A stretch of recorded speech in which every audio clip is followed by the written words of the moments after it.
ঝড় বৃষ্টি হওয়ার আগে কাঁচামরিচ এনেছিলাম এমনিতে খাওয়ার জন্য।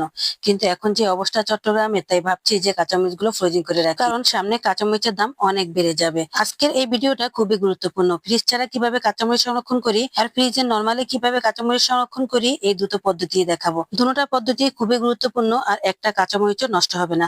আসসালামু আলাইকুম, কেমন আছেন সবাই? আশা করি ভালো আছেন। আলহামদুলিল্লাহ, আমিও ভালো আছি। আমি প্রথমে কাঁচামরিচ গুলোকে ভালো করে বেছে নিয়েছি, তারপর এখন ধুয়ে নিচ্ছি। একদম ফ্রেশ কাঁচামরিচ নিয়ে নিয়েছি আর বটুটা কিন্তু রেখে দিয়েছি। আর কেন বটুটা রেখে দিয়েছি সেটাও এখন বলবো। তো যাই হোক, ভালো করে আগে ধুয়ে নিয়েছি আর ধোয়ার পর এখন আমি সবগুলো তুলে নিয়েছি। এবার আমি একটা শুকনো কাপড় বিছিয়ে তার উপরে কাঁচামরিচ গুলো ঢেলে দিচ্ছি। এখন আমি প্রথম ফ্রোজিং পদ্ধতিটা দেখাচ্ছি, এটা কিন্তু আমাদের সবার জন্যই উপকারী। যাই হোক, আমি কিন্তু কাঁচামরিচ গুলো গায়ে থেকে ভালো করে পানিটা তুলে নিচ্ছি। নিচে একটা সুতি কাপড় দিয়েছি, তার উপরে আবার টিস্যু দিয়ে ভালো করে ডলে ডলে পানিটা তুলে নিচ্ছি। আর এই সম্পূর্ণ প্রসেসিংটা করছি আমি বটু থাকা অবস্থায়। অনেকেই জানে না এই বটু রাখার কারণটা কি, কিন্তু প্রথম থেকে এই পর্যন্ত এই বটুটা আমার কাছে খুবই গুরুত্বপূর্ণ ছিল। এখন ভালো করে একদম মুছে ফেলেছি আর একটুও পানি নেই, একদম পানি শুকিয়ে গেছে। এখন আমি এগুলোকে এক সেট করে নিচ্ছি। তারপরে আস্তে আস্তে সবগুলো বটু আমি একদম ভেঙে নেব। আমি এখন আর বটু রাখবো না, কারণ এই বটুটা থাকা অবস্থা আমি ধুয়েছি, কারণ কাঁচামরিচের মুখে যেন পানি না লাগে। বটু না থাকলে কাঁচামরিচের মুখটা যখন ভিজে যাবে, তখন আপনি ফ্রোজিং করেও কোনো লাভ নেই, এগুলো আস্তে আস্তে পচন ধরে যাবে। যাই হোক, এটাই হচ্ছে বটু রাখার কারণ। এখন আমি সবগুলো বটু ভেঙে নিচ্ছি। এখন আর এখানে কোনো পানি নেই, একদমই কাঁচামরিচ গুলো শুকনা। কাঁচামরিচ আমাদের নিত্যদিনের প্রয়োজনীয় একটা জিনিস, এটা সবকিছুতেই প্রয়োজন হয়। আর এই কাঁচামরিচ যদি সংরক্ষণ করে আপনি ভালোভাবে রাখতে পারেন, তাহলে কিন্তু দীর্ঘ সময় খেতে পারবেন।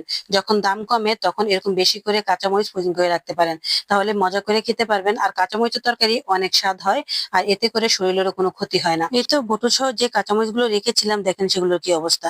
বটুটা পচে গেছে, এখন আস্তে আস্তে কাঁচামরিচ গুলো পচে যাবে। এবার দেখিয়ে দিচ্ছি আমি এই শুকনা কাঁচামরিচ গুলো কিভাবে রাখবো। এই তো আমি একটা শপিং ব্যাগ নিয়ে নিয়েছি। আমরা মার্কেটে গেলে যে শপিং ব্যাগ গুলোতে শপিং করি, কাপড়ের ব্যাগ গুলো, ওগুলোর মধ্যেই আমি এখানে কাঁচামরিচ গুলো নিয়ে নিচ্ছি। ব্যাস, একদম শুকনা ভালো টাটকা কাঁচামরিচ গুলো। ব্যাস, এখন আমি ভালো করে এই শপিং ব্যাগের মুখটা বন্ধ করে দিলাম, একদম গিটটা দিয়ে দিয়েছি। এটাই শেষ নয়, আরো একটা কাজ আছে। এখন আমি একটা পলিথিন নিয়ে নিয়েছি, আর পলিথিনের ভিতরে কাঁচামরিচের ব্যাগটা বাস ঢুকিয়ে দিলাম। এবার এটাও ভালো করে গিটটা দিয়ে নিচ্ছি। আর এভাবে গিটটা দিয়ে আমি একদম নর্মাল ফ্রিজে রেখে দিতে পারবো অনেক দিন, একটু নষ্ট হবে না। কিন্তু যখন আপনি বের করবেন, তখন বেশ খানিকটা বের করে আলাদা করে রাখবেন, 2-3 দিনের জন্য। আবার ভালো করে মুখটা আটকিয়ে রাখবেন, তবে বারবার খুলে বারবার বের করলে এটা কিন্তু নষ্ট হয়ে যাবে। তো যাই হোক, এই তো আমি সেই প্রসেসিংটা শেষ করেছি। আর এবার আমি আসি একদম ফ্রিজ ছাড়াই কিভাবে কাঁচামরিচ রাখা যায়। তো ফ্রিজ ছাড়া কাঁচামরিচ গুলো রাখার জন্য আমি বটুগুলো প্রথমে ভেঙে নিয়েছি। এটা শুকাতে হবে না, এটাকে আমি আবার একটা গরম পানিতে দিয়ে দিলাম। এখানে কিন্তু এই পানিগুলো বলক আসা যাবে না, একটু উল্টিয়ে পাল্টিয়ে নিলেই হবে। বাস, উল্টিয়ে পাল্টিয়ে ভালো করে একটু যখন সিদ্ধ সিদ্ধ ভাব হয়ে আসবে, তখনই এগুলোকে তুলে ফেলবেন। সত্যি বলতে এভাবে রাখলে কাঁচামরিচের গ্রান আর স্বাদটা খুবই ঠিকঠাক থাকে, কালারটাও ঠিক কাঁচামরিচের মতোই থাকে। যাই হোক, আমি এখন ঠান্ডা করে একটা ব্লান্ডার জারে দিয়ে দিয়েছি। আর এটাকে এখন আমি পানি ছাড়াই ব্লান্ড করে নেব। যেহেতু এটা ফ্রিজের বাইরে রাখবো, তাই পানি দিলে নষ্ট হয়ে যাবে। এই তো ব্লান্ড করা হয়ে গেছে, একদম মিহি হয়ে গেছে। আমি এখানে 250 গ্রামের মতো মরিচ নিয়ে নিয়েছি। আর তার সাথে আমি 4 চামচের আধা চামচ পরিমাণ লবণ দিয়েছি। আর সাথে দিয়েছি একটু করে তেল। তেলটা আপনার পরিমাণ মতো আপনি দিলেই হবে। যাই হোক, এখন ভালো করে মাখিয়ে নিচ্ছি, একদম মাখিয়ে নিলাম। আর এখানে কোনো সরিষার তেল ইউজ করা যাবে না, এখানে ডাইরেক্ট সয়াবিন তেলে দিতে হবে। তো যাই হোক, ভালো করে মিক্স করে নেওয়ার পর দেখেন কত সুন্দর হয়েছে। এখন একটু পাতলা পাতলা হয়ে গেছে। তো এবার আমি ভালো করে মিক্স করে এটা একটা জারের মধ্যে রেখে দেব। এই তো আমি একটা কাঁচের জার নিয়ে নিয়েছি। সবচেয়ে ভালো হয় এরকম কাঁচের জার নিলে, প্লাস্টিকের জারে তেমন একটা ভালো থাকতে চায় না। তো যাই হোক, কাঁচের জারে নিয়ে নিলাম। আর এগুলোকে এখন আমি এভাবে রেখে দেব। উপর থেকে সামান্য করে একটু করে তেল দিয়ে দিলাম, যাতে উপরটা একদম ঠিকঠাক থাকে। তো যাই হোক, এই তো দেখেন কত সুন্দর হয়েছে। মার্শাল্লাহ মার্শাল্লাহ, কালারটা খুবই সুন্দর এসেছে, একদমই কাঁচামরিচের মতন। তো এভাবে যদি আপনি নর্মালের বাইরে রাখেন, মানে ফ্রিজের বাইরে রাখতে চান, তাহলে এভাবে রাখতে পারবেন। খুব মজা করে খেতে পারবেন, কোন রকম নষ্ট হবে না।